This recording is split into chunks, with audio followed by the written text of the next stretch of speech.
오늘은 8월 1일, 8월의 첫 주일이자 또 성령 강림절 10번째 주일입니다. 이제 우리 다 함께 자리에서 일어나셔서 조용히 기도하심으로 예배로 나아가시겠습니다.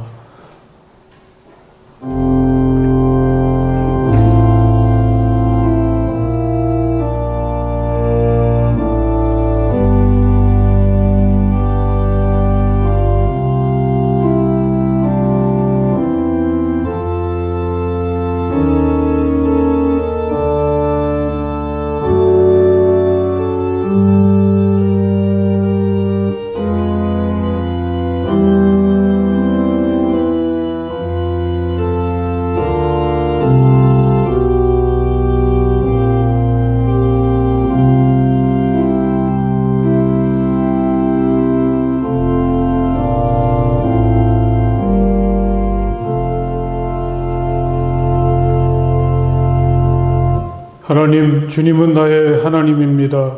내가 주님을 애타게 찾습니다. 물기 없는 땅, 메마르고 황폐한 땅에서 내 영혼이 주님을 찾아 목이 마르고 이 몸도 주님을 애타게 그리워합니다. 내가 성소에서 주님을 뵙고 주님의 권능과 주님의 영광을 봅니다. 주님의 한결같은 사랑이 생명보다 더 소중하기에 내 입술로 주님께 영광을 돌립니다. 이 생명 다하도록 주님을 찬양하렵니다. 내가 손을 들어서 주님의 이름을 찬양하렵니다. 아멘.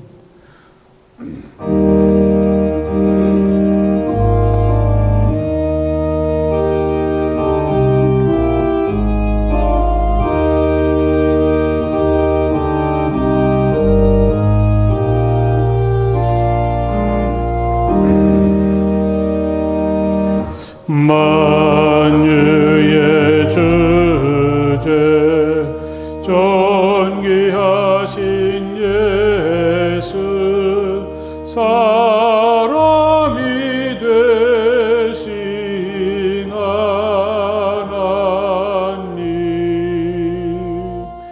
나 사모하여 영원히 섬긴 내 영광 되신 주로다.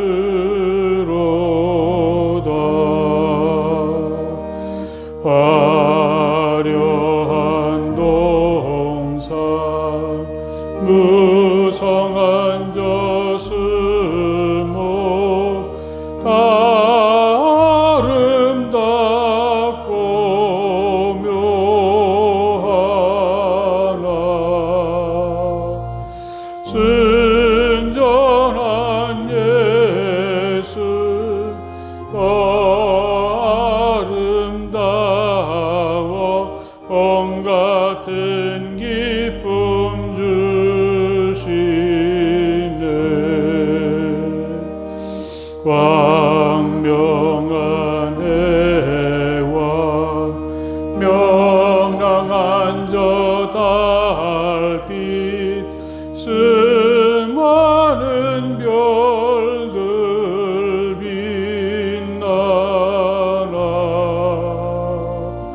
주 예수 빛은 더 찬란하여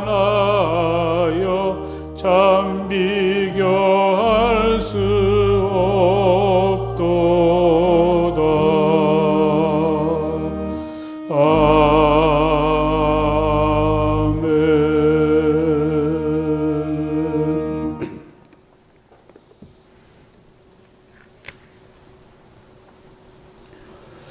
불기둥과 구름기둥이 되셔서 우리의 길을 밝히시며 보호하시는 하나님, 마음을 다하여 드리는 우리의 예배를 받아주시며 요즘 우리가 보내는 날들은 마치 뜨겁고 메마른 광야를 지나는 것 같습니다. 고단한 현실을 살아가는 우리를 긍휼히 여기시며 잘 견디어낼 수 있는 믿음을 주옵소서. 하늘에서 양식을 비처럼 내려주십니다. 오늘의 어려움을 사랑과 은혜로 헤쳐나가게 하옵소서. 예수님 이름으로 기도합니다. 아멘. 이 시간 우리 함께 침묵하시며 하나님께 기도하시겠습니다. 하나님, 제가 여기 있습니다. 따뜻한 사랑으로 저를 품어주시고 저의 모든 허물들을 용서해 주시며 저의 아픔과 상처들을 치유해 주시기 바랍니다. 침묵하시며 하나님께 기도하시겠습니다.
주님께서 당신들에게 복을 주시고 당신들을 지켜주시며 주님께서 당신들을 밝은 얼굴로 대하시고 당신들에게 은혜를 베푸시며 주님께서 당신들을 고이 보시어서 당신들에게 평화를 주시기를 빕니다.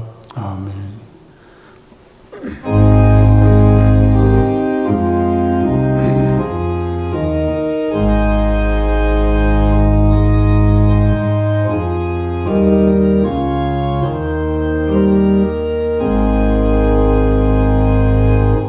만복의 근원 하나님,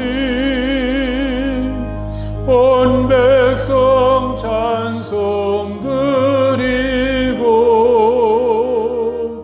저 천사여 찬송하세. 찬송 성부 성자 성령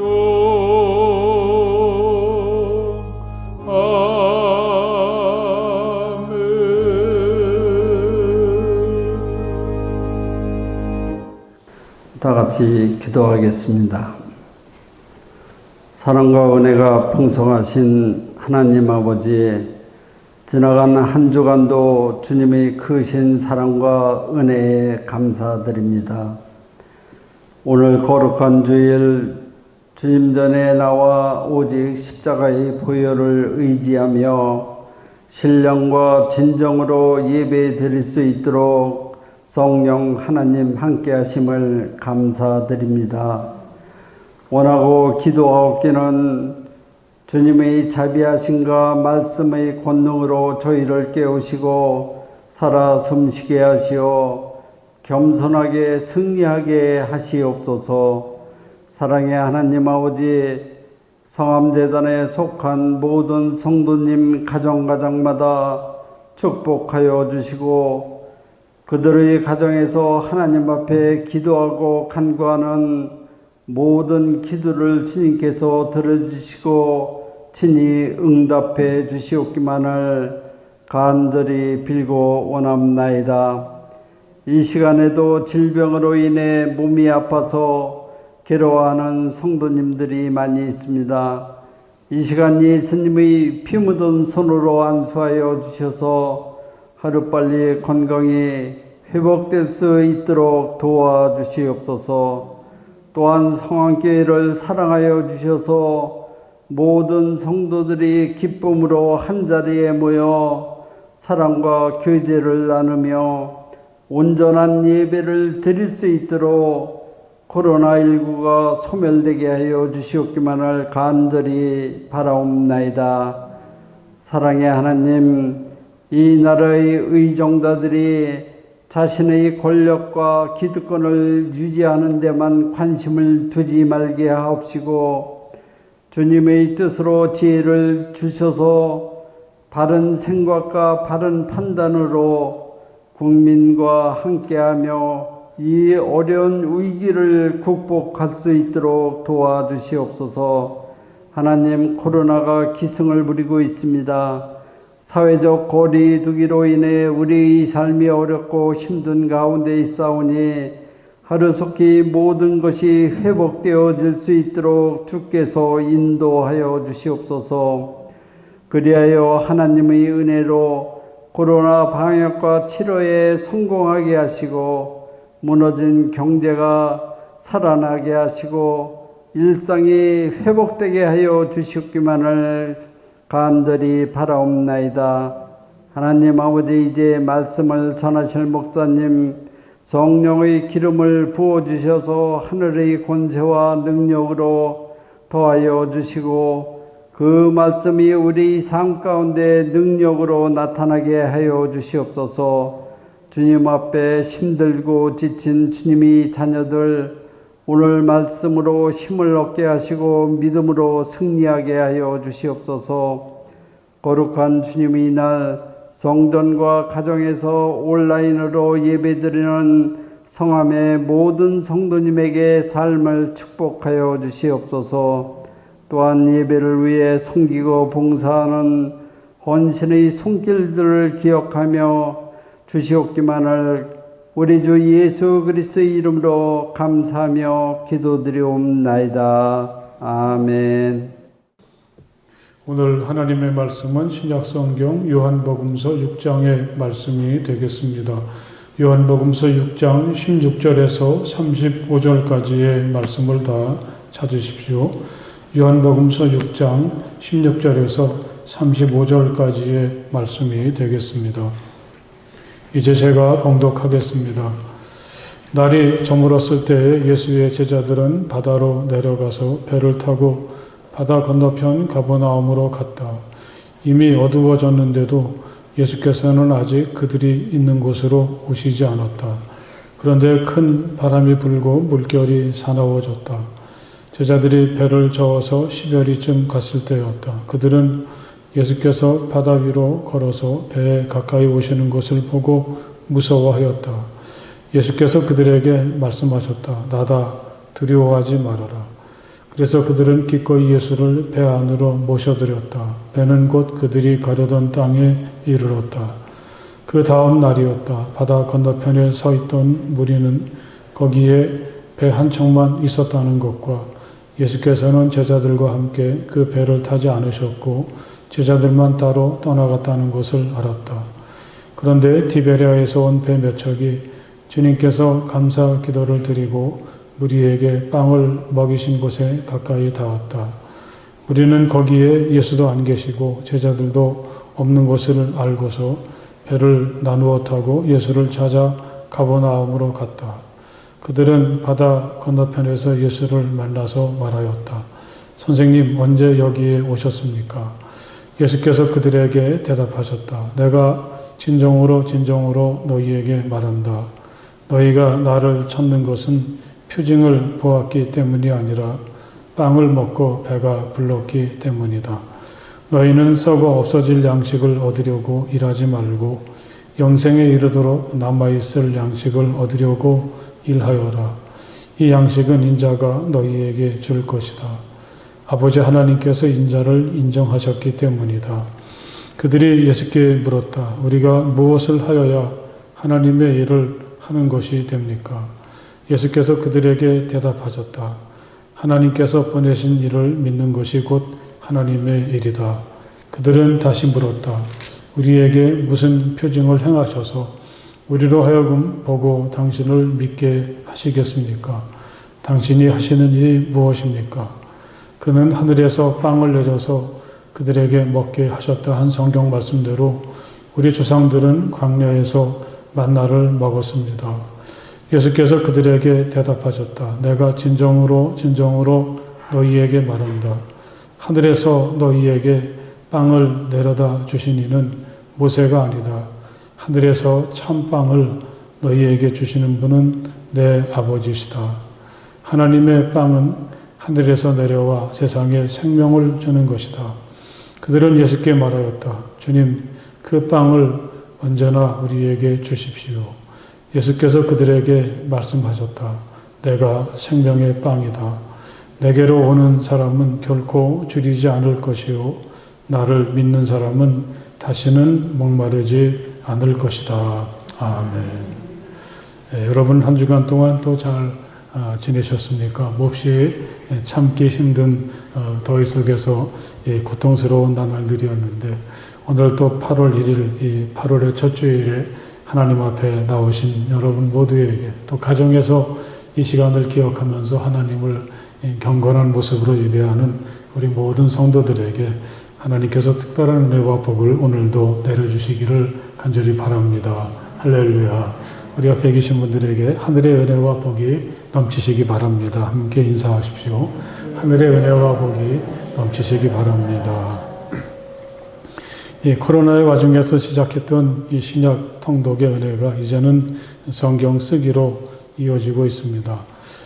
현재까지 95가정에 182명의 성도들이 참석을 하셔서 저는 참 놀랐습니다. 열기가 뜨겁구나 그런 생각이죠. 여기에는 나이가 많으신 권사님들도 계시고 또 아직 초등학교에 입학하지도 않은 글씨를 막 배운 어린이도 있어서 우리들의 이러한 마음들 또 우리들의 정성이 세대를 넘어서 한 권의 책으로 엮여질 때 이건 정말 세상에 없는 단 한 권뿐인 성경책입니다. 또 하나님께서는 우리가 만들어가는 이 한 권의 말씀 속에 얼마나 신비하고 또 놀라운 것들을 담아 놓으실지 정말 기대가 됩니다.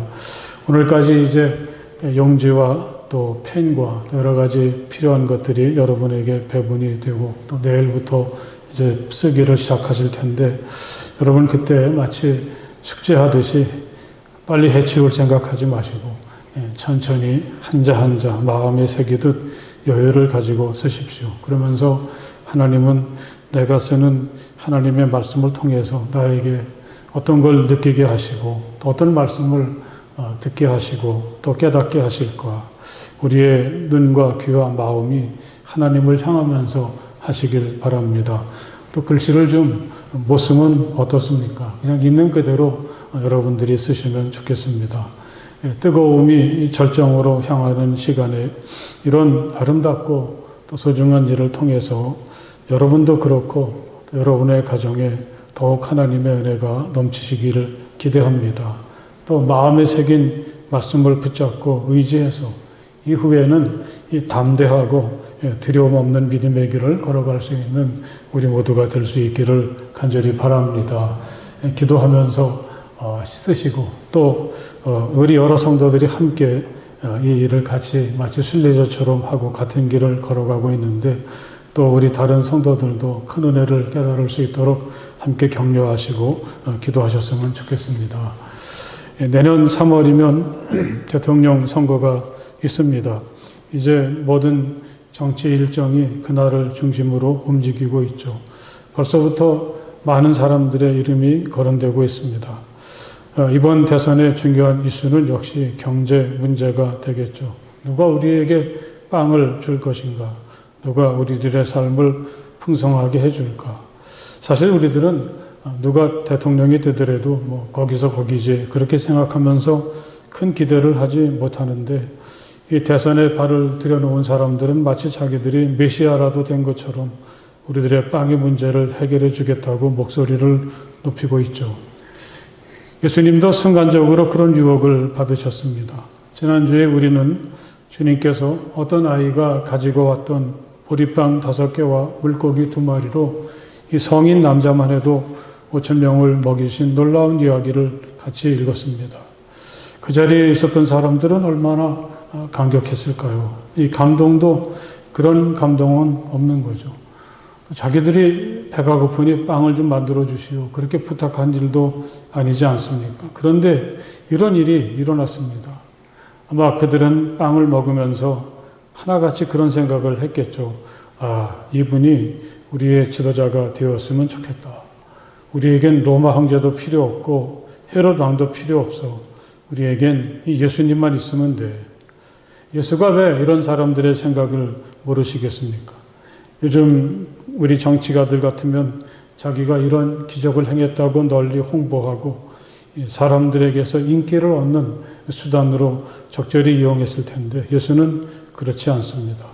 그는 이 무리들과 떨어져서 황급히 산으로 올라가시고 이 제자들에게는 배를 타고 이 갈릴리 호수를 지나서 가버나움으로 가라고 말씀하십니다. 오늘 이야기는 바로 여기서부터 시작이 되죠. 크게 둘로 나누겠습니다.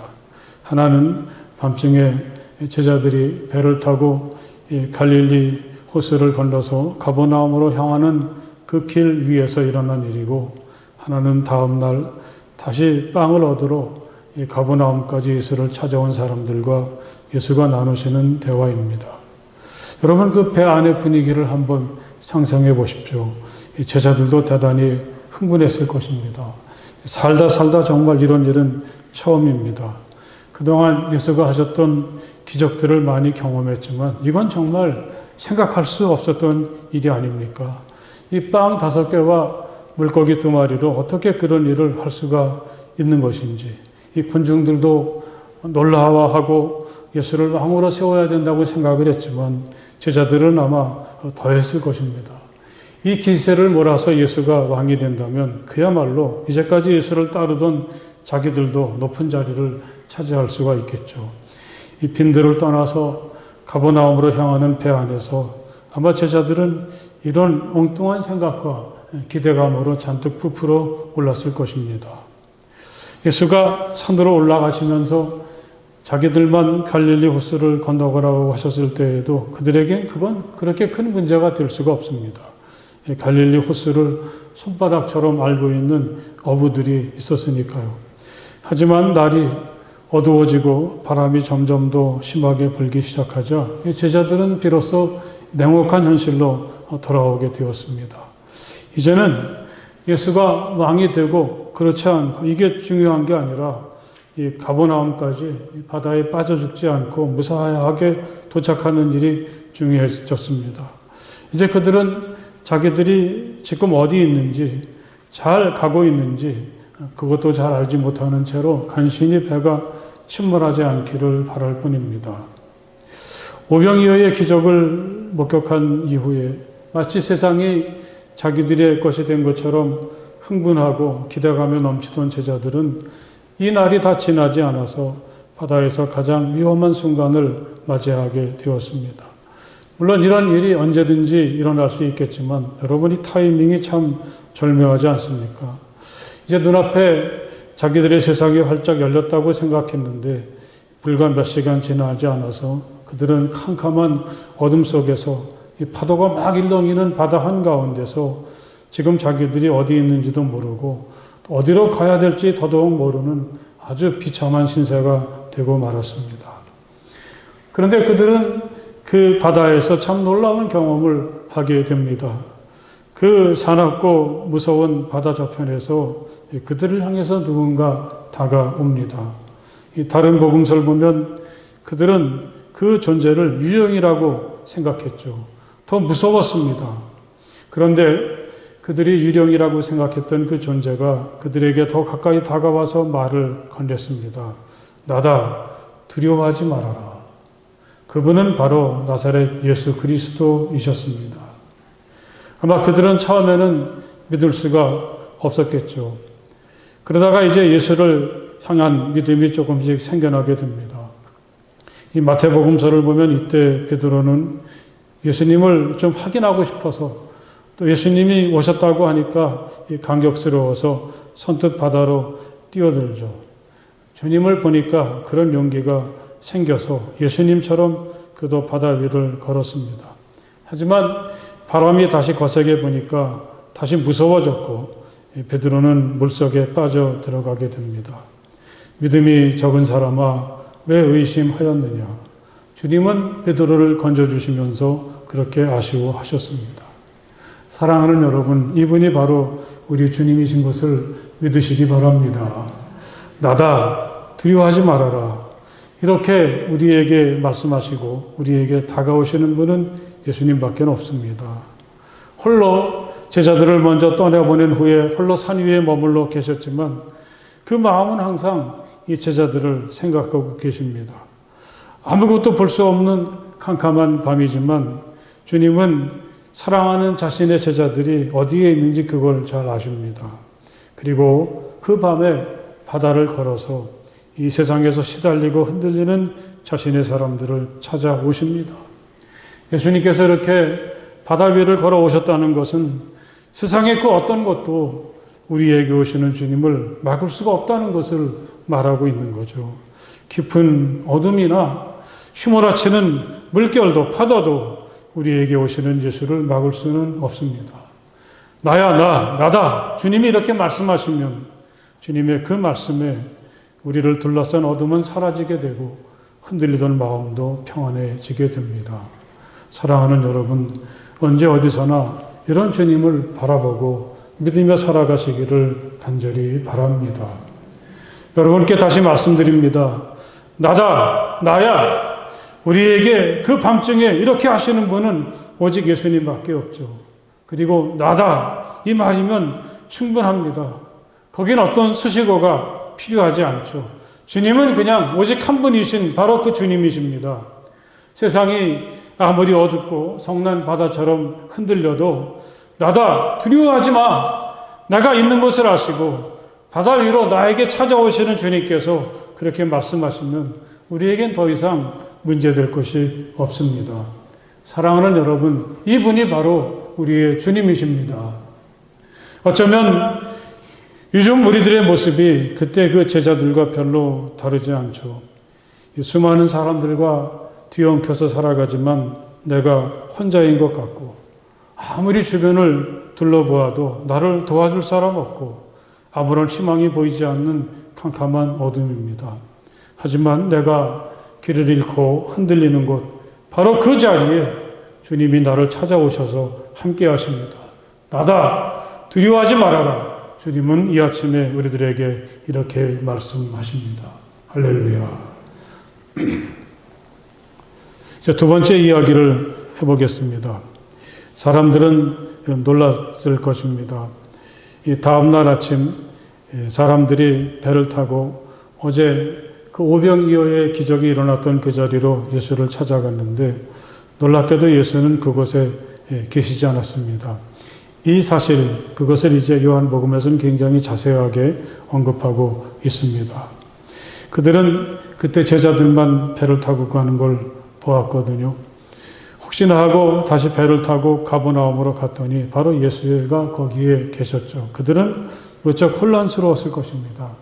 분명히 예수는 어제 혼자 떨어져서 그 빈 들에 계셨는데 산에 올라가셨는데 예수가 바다를 걸어 가셨을 거라고는 그 파도가 높은 밤중에 그렇게 하셨을 거라고는 상상을 할 수가 없었습니다.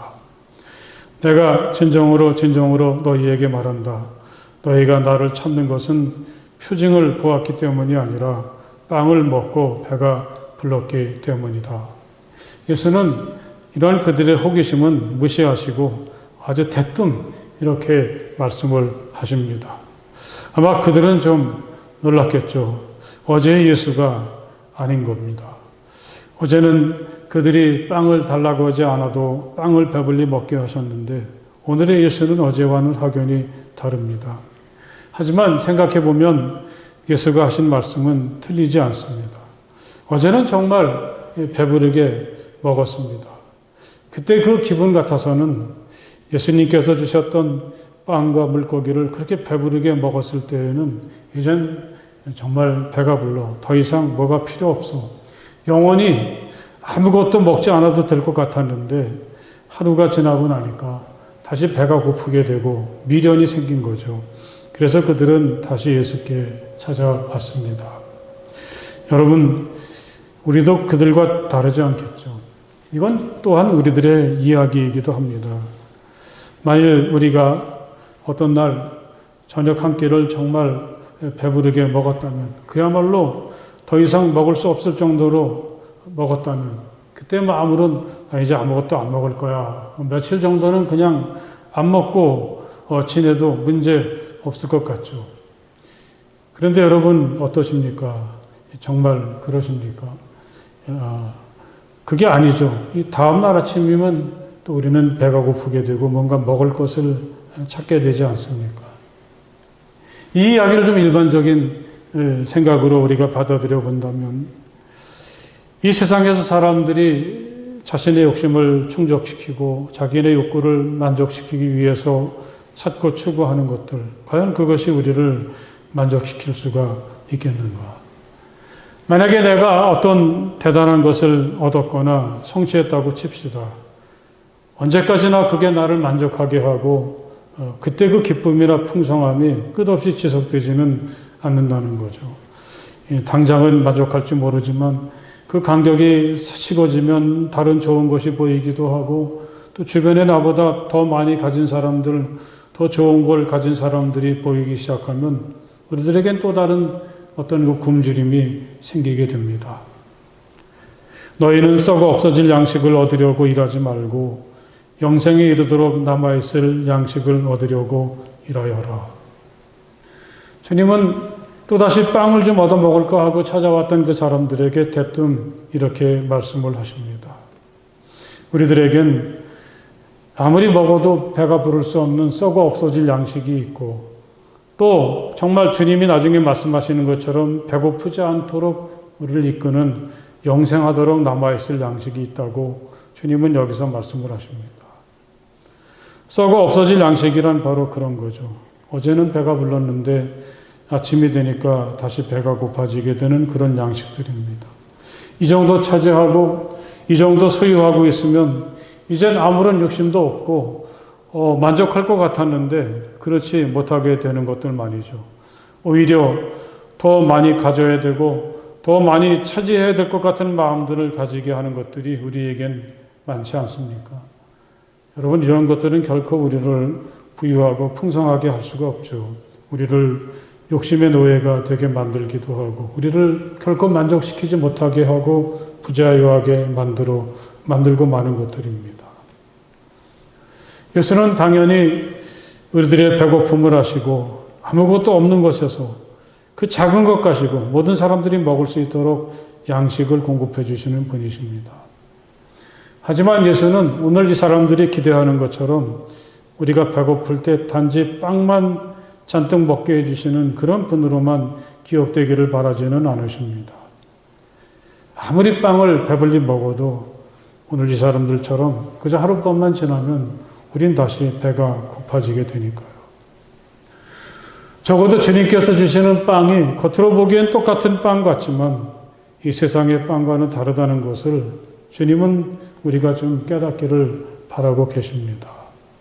적어도 예수님은 자신이 우리에게 주셨던 그 양식을 썩어 없어질 것들처럼 받아들여서는 안 된다고 기대하십니다. 왜냐하면 주님께서 우리에게 주시는 양식은 썩어 없어질 것이 아니라 영생하도록 있는 바로 그 양식이기 때문이죠.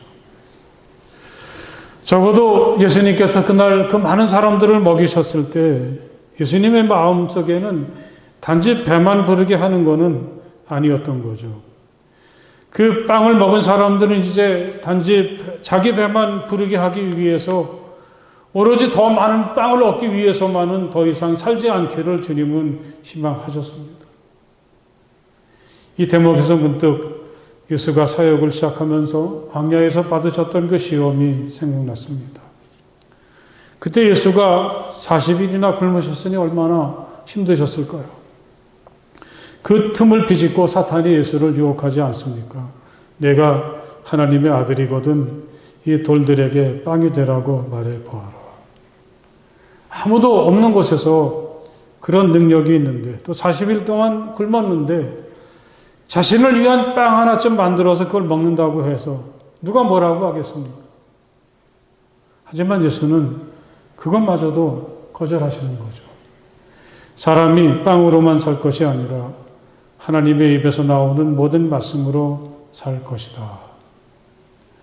자기 배만 부르게 하기 위해서 빵 하나 먹다 보면 여러분 빵이 잔뜩 쌓여 있다고 생각해 봅시다. 그 하나만 먹고 어떻게 끝날 수가 있어? 저것도 한번 먹어볼까? 이것도 맛있는데 빵 하나가 2개가 되고 3개가 되고, 어쩌면 예수님은 자기만을 위한 빵을 만드는 재미에 빠져서 평생 다른 일을 하지 못했을 수도 있습니다. 자신이 세상을 살아가는 이유가 오로지 빵을 만들기 위해서라면, 자신만의 빵을 위해서라면 그건 예술과 희망하고 꿈꾸는 인생은 아니었습니다. 오히려 빵은 좀 덜 먹더라도 하나님의 말씀을 따라서 살려고 하는 삶, 자신을 세상에 보내신 하나님과 더 가까워지고 그의 뜻과 목적에 더 가까이 다가서는 삶, 이걸 예수님은 처음부터 마음에 품고 계셨습니다. 우리가 무엇을 하여야 하나님의 일을 하는 것이 됩니까? 그들은 예수가 그들에게 영생하도록 남아있는 양식을 위하여 일하라고 하시니까 우리가 뭘 더 해야 되나 보다 생각하면서 그렇게 물었습니다. 그러자 예수는 그들에게 이렇게 대답을 하시죠. 하나님께서 보내신 일을 믿는 것이 곧 하나님의 일이다. 그들에게 다른 어떤 어려운 행동을 요구하시는 것이 아니었습니다.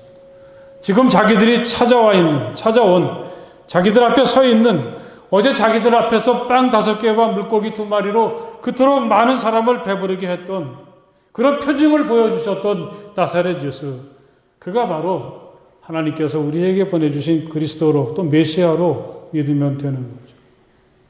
안타깝게도 그들은 그런 놀라운 일을 경험했으면서도 다른 게 더 필요했던 모양입니다. 우리에게 무슨 표징을 행하셔서 우리로 하여금 보고 당신을 믿게 하시겠습니까? 그러면서 그들은 하늘에서, 그들의 조상들이 하늘에서 내렸던 만나를 먹었던 일을 예를 들면서 적어도 당신이 하나님께서 보내신 분이라면 그 정도의 기적, 그 정도의 표징 정도는 우리에게 보여주셔야 되지 않겠습니까? 그들에게는 오병이어의 기적도 모자랐던 것이고, 더 확실한 표징이 있어야만 믿을 수 있다고, 그리고 그걸 지금 눈앞에서 보여달라고 요구합니다. 하늘에서 너희에게 빵을 내려주신 이는 모세가 아니라 하늘에서 참 빵을 너희에게 주신 분은 내 아버지시다. 하늘에서 우리에게 참 빵, 진정한 생명의 양식을 내려주신 분은 하나님이시지 모세가 아니다. 주님은 이렇게 대답을 하셨습니다. 예수님의 말씀은 참 놀랍고, 여러분들이 한번 뭔가를 잡수시고 드실 때마다 곰곰이 이 예수님의 말씀을 한번 생각해 보십시오. 저는 이렇게 읽었습니다. 우리가 먹는 양식, 우리가 누리는 모든 것들, 이런 것들이 누구의 손을 통해서, 어떤 과정을 통해서 우리에게 왔든지 그걸 주시는 분은 하나님이시라고 주님은 말씀을 하십니다. 여러분, 그러니 다른 어떤 표징이 더 필요하겠습니까? 사실은 우리가 매일같이 무의식적으로 먹는 그 양식이 바로 그것이 하나님의 주시는 양식이라는 표징이 된다는 사실을 기억하시길 바랍니다. 나는 이제껏 하나님이 내리신 빵으로 살아온 거로구나. 이 주님의 말씀을 묵상하면 결국 우리는 그런 결론에 도달하게 됩니다. 내가 벌어서 얻은 것, 또 누가 나에게 준 것 같지만, 그러나 그 모든 것의 밑바탕에는 나를 사랑하시고 나를 진정한 생명으로 이끄시는 하나님의 손길이 이 빵 한 덩어리, 이 밥 한 그릇에도 담겨 있다는 사실이죠. 나의 일상의 삶, 내가 먹는 음식, 빵 한 덩어리 속에 하나님의 사랑이 있고 하나님의 손길이 담겨 있다고 생각해 보면 그건 단순한 빵은 아닐 것입니다. 그 빵 하나를 통해서 우리는 내가 언제나 하나님의 손길 속에 살고 있고 하나님의 사랑 안에 있다는 사실을 깨닫게 되죠. 우리의 믿음이 여기에 이르게 되면 이제껏 살아온 날들이 다 감사로 채워지게 되고, 내게 허락된 이 양식, 나의 오늘이라는 이 삶이 남들이 보기엔 가난하고 가진 것 없어 보여도 이 하나님께서 내게 허락해 주신 것이기 때문에 거기에는 남들이 알 수 없는 풍성함과 충만함이 있습니다. 우리의 믿음이, 우리의 생각이 여기에 이르게 될 때 우린 더 이상 배고프지 않고 더 이상 궁핍하지 않게 됩니다. 이상하게도 이 세상의 양식이나 세상의 재물은 많이 가지면 가질수록 더 빈곤해지게 되고 아무리 많이 먹어도 아무리 많이 가져도 거기에는 배부름이 없습니다. 거기엔 자유함이 없고 풍성하지 않습니다. 항상 가난하죠. 아무리 가져도 우리를 채울 수가 없습니다. 하나님의 빵은 하늘에서 내려와 세상에 생명을 주는 것이다. 예수는 그걸 하나님의 빵이라 그렇게 말씀하십니다. 이 빵이라 해도 같은 빵일 수는 없는, 그렇지 않습니까? 이 빵이라고 해도 어떤 제과점에서 만드는가 거기에 따라서 기분이 다른데 이 빵 한 쪽을 먹더라도 그것을 통해서 하나님의 사랑을 알게 되고 또 내가 하나님의 손길 아래 하나님의 손길 속에 살고 있음을 느끼게 되는 그 빵이 바로 하나님의 빵인 거죠. 그래서 사람들은 그걸 자기들에게도 먹게 해달라고 요구하죠. 주님 그 빵을 언제나 우리에게 주십시오. 사실 이미 그들은 그것을 먹었는데도 먹은 줄도 모르고 이런 요구를 하고 있습니다. 그러자 예수는 이렇게 말씀하십니다. 내가 생명의 빵이다. 내게로 오는 사람은 결코 줄이지 않을 것이요 나를 믿는 사람은 다시는 목마르지 않을 것이다. 할렐루야. 마침내 예수는 사람들 앞에서 이렇게 사람들을 하나님의 은혜로 먹게 했던, 그러면서 하나님의 함께 하심을 드러냈던 예수님 자신이 생명의 빵이다. 다시 말하면 내가 너희들에게 진정한 생명을 느끼게 하고 살아가게 하는 그러한 구원자다. 그런 뜻이 담겨져 있죠. 물론 우리는 누구나 지금 다 생명을 누리고 있죠. 살아있으니까 이렇게 활동도 하고 이 자리에 나와서 예배로 드리지 않습니까? 하지만 사람들이 살아가는 모습은 결코 같을 수가 없습니다. 예수가 자신을 생명의 빵이라고 하실 때 거기에는 예수는 우리에게 생명을 주시는 분이시다. 예수는 우리가 한 번도 살아보지 못했던 진정한 생명으로 우리를 초대하시고 그 삶을 나누게 하시는 분이 바로 예수님이시다. 그런 뜻이 담겨져 있죠. 예수와 함께 누리게 되고 예수를 통해서 경험하게 되는 이 생명은 참 신비합니다.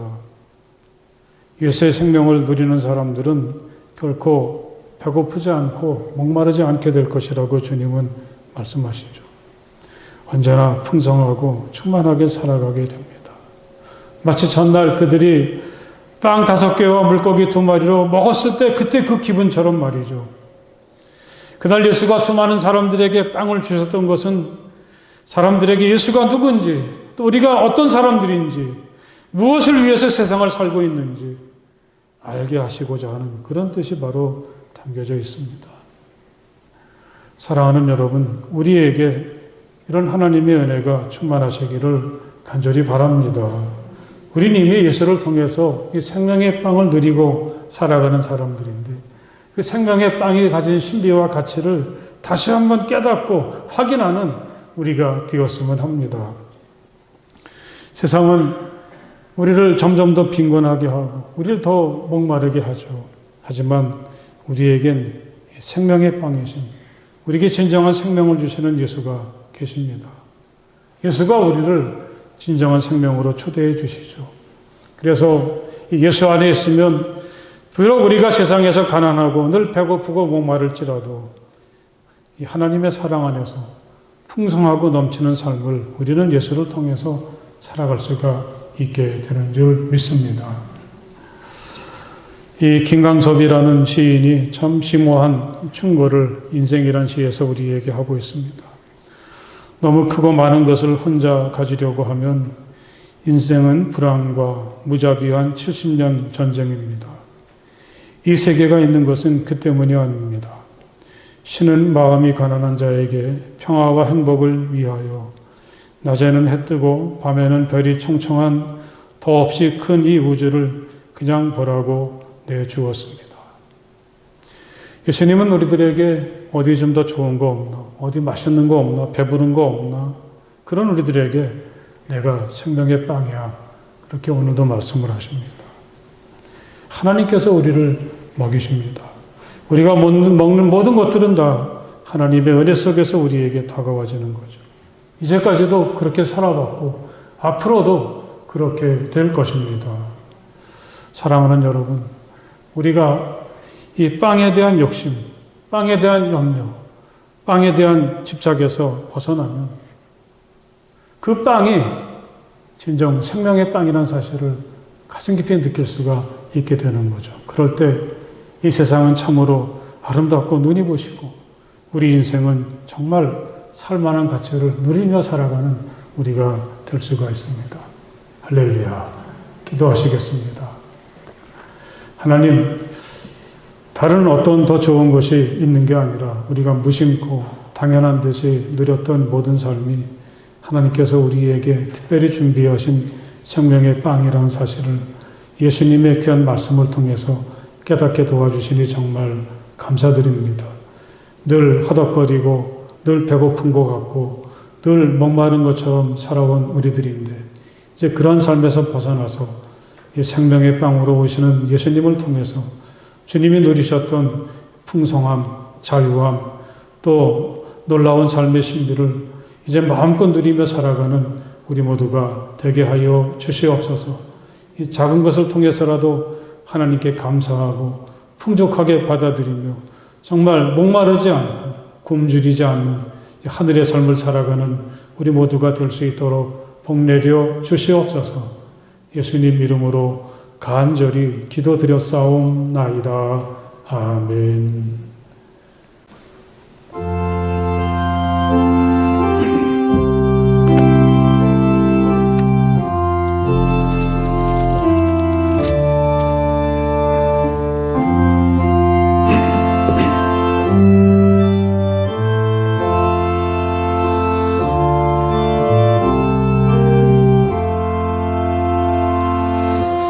나의 믿음 약할 때에 주가 붙드네.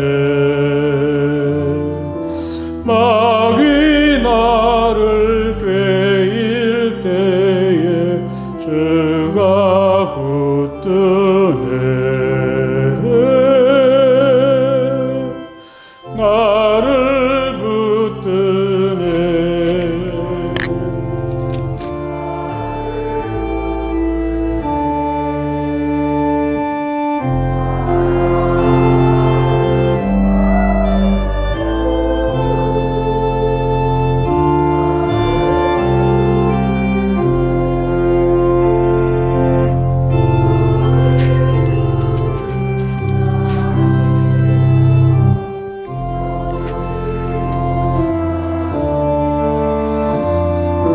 나의 사랑 식을 때에 주가 붙드네. 나를 붙드네. 나를 붙드네. 사랑하는 나의 주 나를 붙드네. 비 보시고 항상 붙드네. 구원 얻은 사람을 항상 붙드네. 나를 붙드네. 나를 붙드네. 사랑하는 나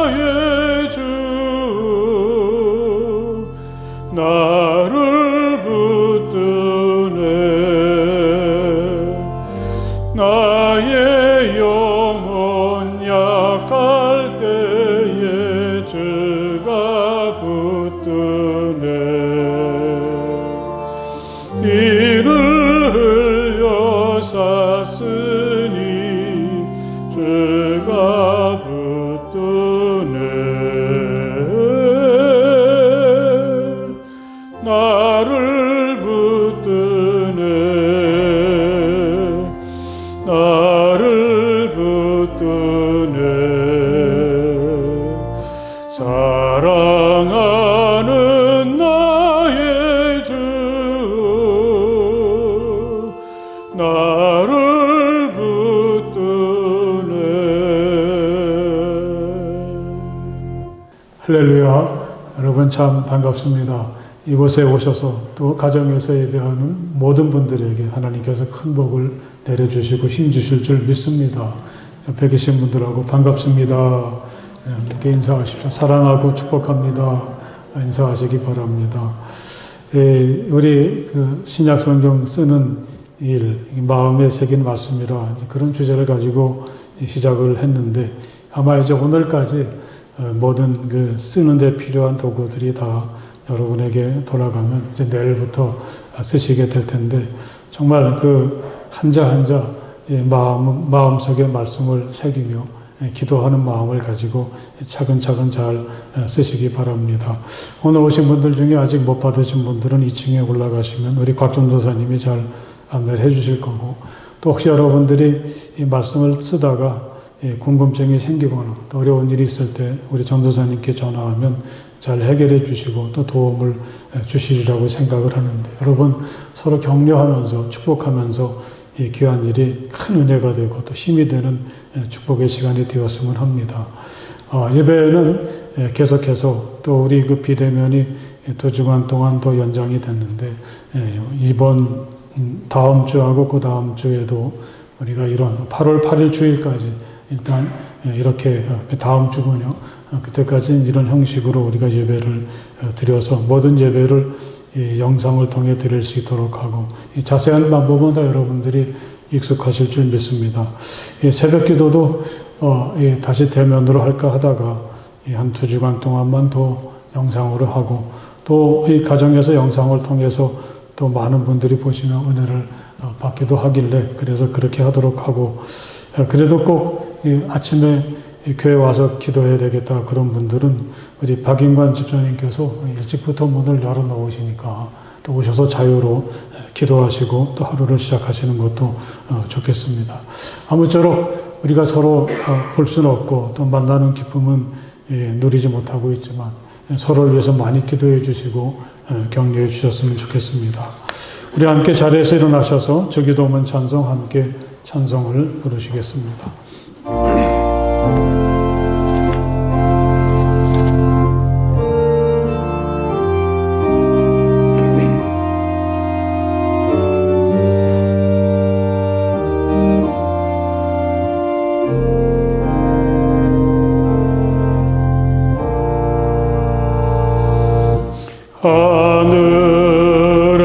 하늘에 계신 아버지 이름 거룩하사 주님 나라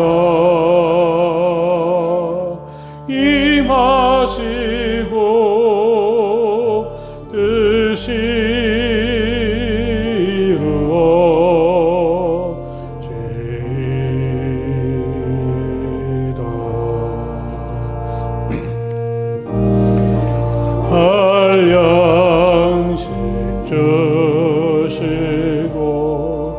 우리들의 큰 죄 다 용서하옵시고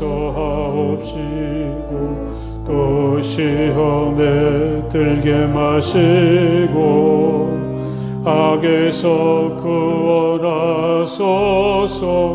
대개 주의 나라 주의 권세 주의 영광 영원히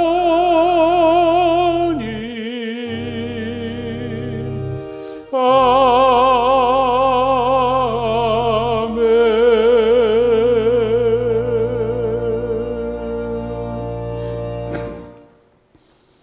이제는 우리 주 예수 그리스도의 그 크신 은혜와 우리 아버지 하나님의 그 넓고 무한하신 사랑하심과 성령 안에서의 거룩한 사귐이 이 귀한 날, 이 거룩한 곳에서 또 각자가 있는 곳에서 마음을 다해서 기쁨으로 우리 주님을 찬양하고 예배하는 모든 주님의 자녀들 가운데 영원토록 함께하여 주시기를 간절히 축원하옵나이다. 아멘.